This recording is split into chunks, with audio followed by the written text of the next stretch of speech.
Eder. Mac. Pallister. Il mistero del video intimo e le ombre nella vicenda di Garlasco, dalle chat ai sospetti, i segreti digitali di Chiara e Alberto. Garlasco, 2007.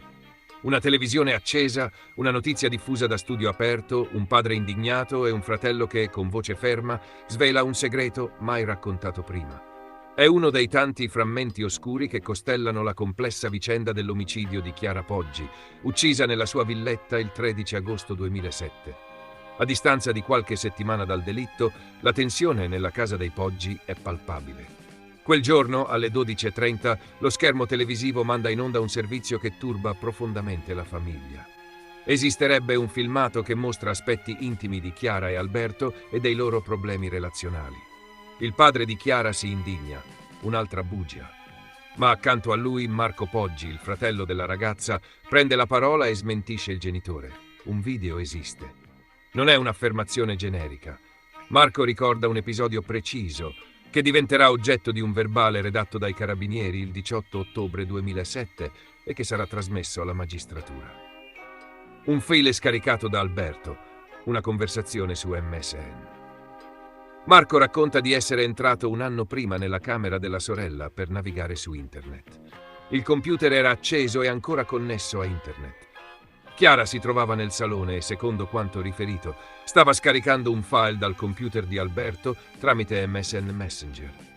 Avvicinandosi al monitor, Marco avrebbe visto la barra di download attiva e letto frammenti della chat.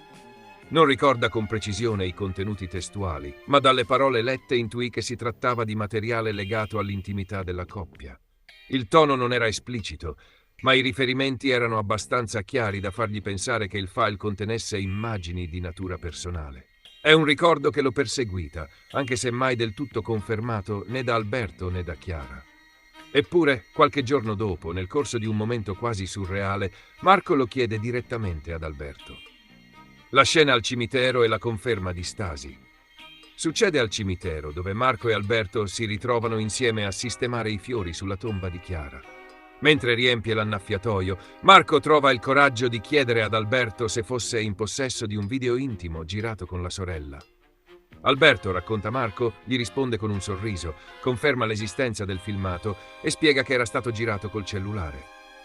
Alla richiesta di ottenere una copia del video, privandolo delle parti più esplicite, Stasi avrebbe risposto che sì, glielo avrebbe fornito.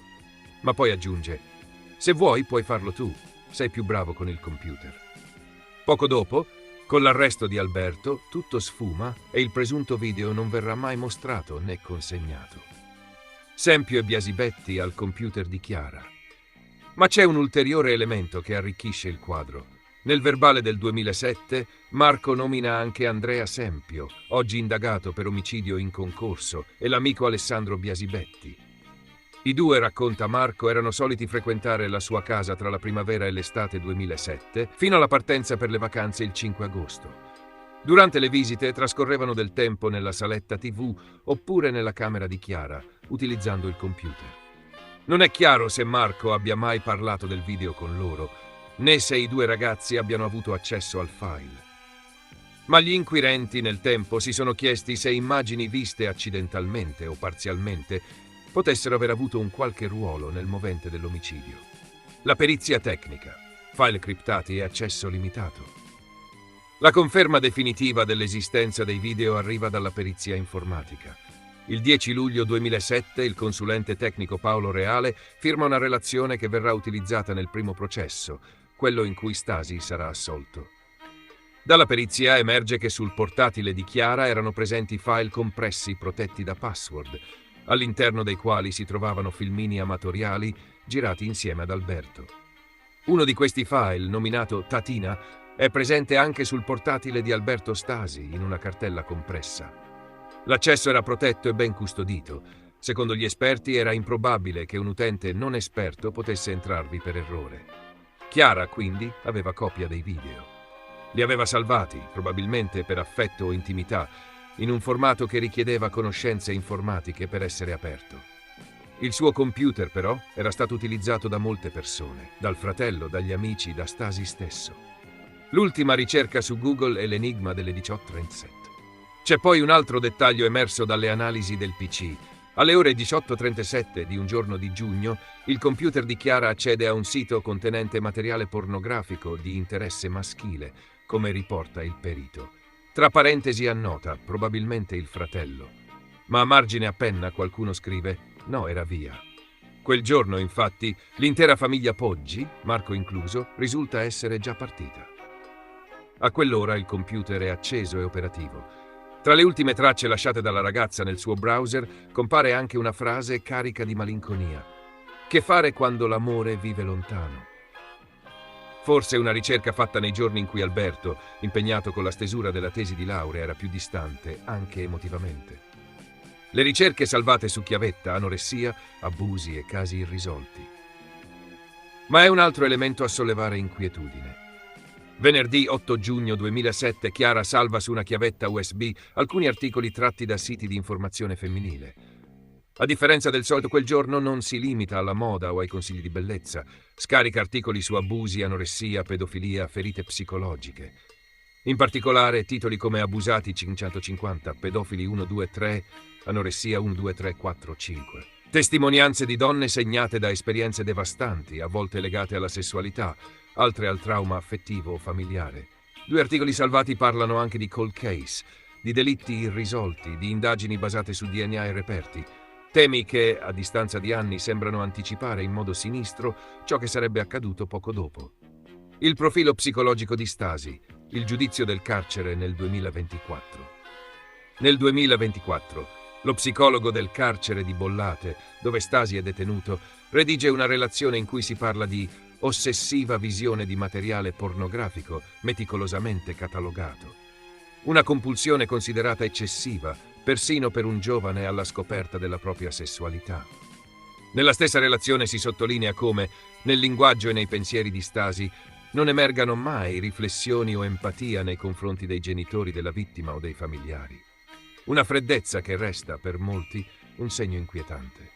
Un mosaico ancora incompleto. Tra i frammenti digitali, le conversazioni interrotte, le confidenze a metà e i fili criptati, il caso Garlasco si è trasformato in un mosaico complesso. Il video intimo, mai trovato o diffuso, resta al centro di un mistero più grande, fatto di sentimenti infranti, silenzi e segreti. In quella vicenda che ha segnato per sempre la cronaca nera italiana, ogni dettaglio sembra affacciarsi sull'abisso di ciò che non è stato detto, e forse mai del tutto compreso. Io non ho detto esattamente che non credo che Sebastiano abbia ucciso Liliana. Io ho detto che potrebbe essere e condizionale il mio modo di dire, cioè secondo me il mio pensiero mi turba l'idea che lui, dopo aver tanto decantato tutto l'idillio, tutto l'amore che c'era fra di loro, all'improvviso si scopre che lui è l'assassino di Liliana. Io preferirei di no. Comunque, e di questo sono relativamente convinto, Sebastiano ha premeditato tutto quello che è successo a Liliana e lui sa tutto quello che le è successo. E questo verrà provato, secondo me, probabilmente, spero di arrivarci, così accontento tutti, ecco, fino a quando verrà la procura, avrà fatto le sue indagini, perché la prima volta la procura voleva farci bere un inesistente suicidio. Adesso finalmente è partita la procura, che è stata rinnovata, è partita secondo me col piede giusto. Comunque spetta a loro il compito e noi dobbiamo avere fiducia nell'opera della magistratura, è chiaro, della procura. Per cui attendiamo con fiducia. Questo braccialetto io l'ho trovato con gli altri nella bigiotteria che abbiamo portato a casa quando lui ci ha detto venite a prendere dei ricordi di Liliana. E ho portato questo braccialetto un giorno parlando con mia moglie e mia figlia e l'hanno visto e fa c'è anche il braccialetto che aveva preso un paio di anni prima in Grecia non ricordo bene dove, e aveva regalato anche un altro uguale a mia moglie e a mia figlia. Poi questo braccialetto lei ha dovuto tagliarlo proprio l'estate del 21, perché è andata a fare un'operazione alla mano, al tunnel carpale, non ricordo bene cosa. Erano quei braccialetti che una volta che li metti, per levarli devi tagliarli, perché avevano la corda affinché stessero sul braccio. Quando ha levato la medicazione e tutto, dopo lei se l'è ricucito per tenerlo, perché era affezionata ed era non lo so, un simbolo anche di amicizia fra mia moglie e mia figlia. Non so bene la valenza affettiva che avesse, però ce l'aveva su. E invece l'ho trovato in mezzo agli altri braccialetti e l'altra roba tagliato, e perciò qualcuno, quando ha portato via tutta l'altra roba di mia sorella, ha tagliato anche questo. Sebastiano ha regalato 3 coltelli al nostro amico toscano che li ha restituiti, ma anche a te, Claudio, ne ha dati un paio, vero? Ce n'è talmente tanti in casa, ha detto che io sarà stata una ventina, anch'io non me li sono neanche tenuti tutti, ho regalato alcuni a mio fratello, a mia figlia, insomma. Cosa fai con 20 coltelli in casa? Simili fra di loro. Lei ha regalato anche a Covalero, ce n'era iosa, insomma. Anche quel braccialetto l'ho portato anche perché guardando dopo le cose con mia moglie, era praticamente, lei mi ha detto, quando l'ho trovato era umido, come se fosse bagnato.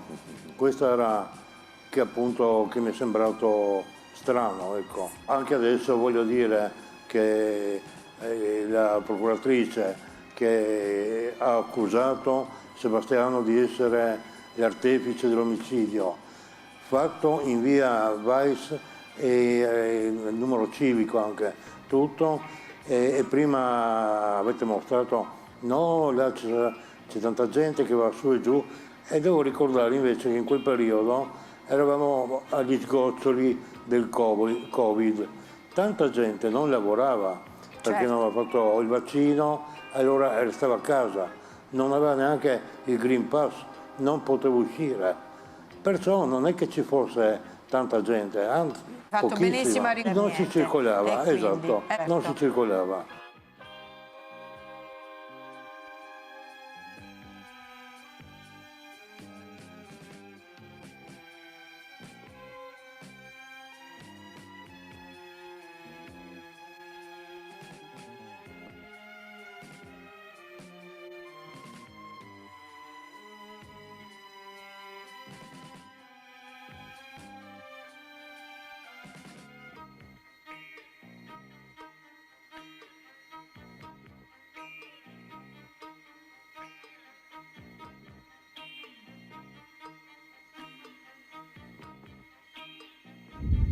Tentato femminicidio a Grugliasco. Uomo accoltella la moglie davanti alla figlia.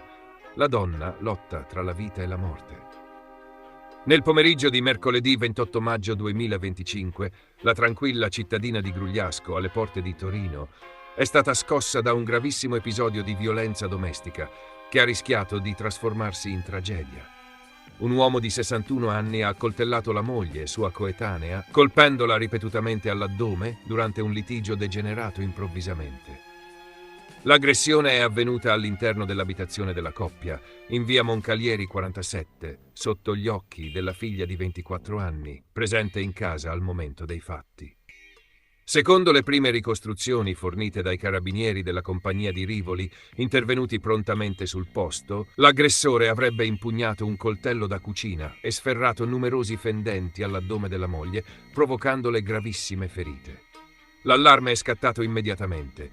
La donna è stata soccorsa e trasportata in condizioni disperate all'ospedale Molinette di Torino, dove è giunta in arresto cardiaco, causato da un violento shock emorragico. I medici dell'ospedale hanno subito disposto il trasferimento in sala operatoria e un intervento chirurgico d'urgenza.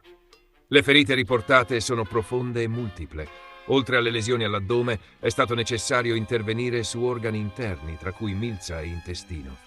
Attualmente la paziente è ricoverata in rianimazione, intubata, in coma farmacologico e la prognosi resta riservata.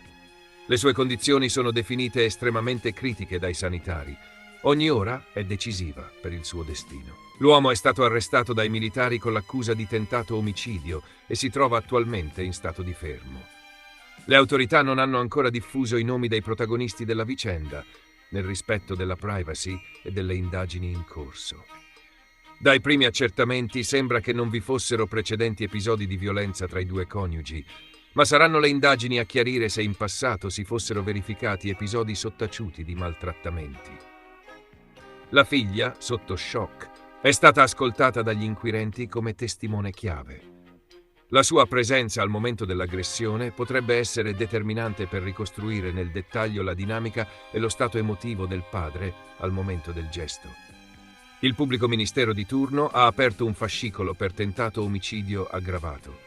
Sul posto, i carabinieri hanno sequestrato l'arma del delitto e stanno acquisendo elementi utili all'indagine, anche attraverso testimonianze di vicini e parenti. Il sindaco di Grugliasco ha espresso solidarietà alla vittima e alla sua famiglia, condannando fermamente l'accaduto e rilanciando l'importanza della prevenzione della violenza di genere, anche attraverso sportelli d'ascolto e percorsi di sensibilizzazione. Questo ennesimo episodio di violenza domestica riapre con urgenza il dibattito sulle misure di protezione delle vittime e sulla necessità di strumenti più incisivi per prevenire tragedie familiari. I dati continuano a parlare chiaro. Troppo spesso le mura domestiche si trasformano in luoghi di soprusi e violenze inascoltate. In attesa di nuovi aggiornamenti, la comunità resta col fiato sospeso, sperando che la donna riesca a superare la notte e sopravvivere all'ennesimo dramma che macchia di sangue le cronache italiane. Ehi, non dimenticare di iscriverti a questo canale.